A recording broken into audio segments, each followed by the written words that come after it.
प्रभाग क्रमांक 17 ब भाजप पक्षाकडनं मला उमेदवारी मिळालेली आहे।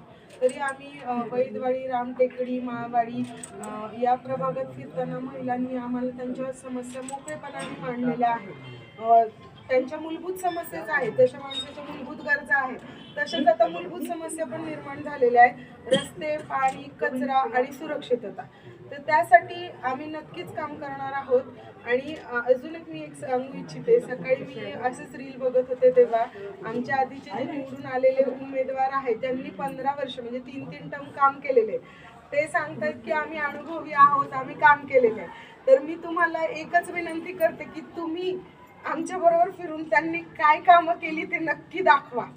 15 वर्षात ते दाखवतात की आम्ही कामं केलीत आणि आम्ही अनुभव आहे, आम्हाला फंड माहिती आहे कसा मिळतो। तो फंड मिळतो तो स्वतःसाठी वापरतात का जनतेसाठी वापरतात, हे नक्कीच मी सांगू इच्छिते। आणि सगळ्यांना एक विनंती करते मतदारांना की जागृत व्हा, एक योग्य उमेदवार निवडून द्या। तुमचं भविष्य तुमच्या हातात आहे आणि आपला प्रभाग स्वच्छ, सुरक्षित आणि सुंदर होण्यासाठी सगळ्या जनतेने एकत्र येऊन एकजुटीने काम करणं गरजेचं आहे। त्यासाठी मी सगळ्यांना विनंती करते की भाजप पक्षातील 4ही उमेदवारांना भरघोस मतांनी निवडून, जसं नवीन वर्ष सुरू झालेलं आहे तसंच नवीन वर्षात नवीन चेहऱ्यांना संधी द्या।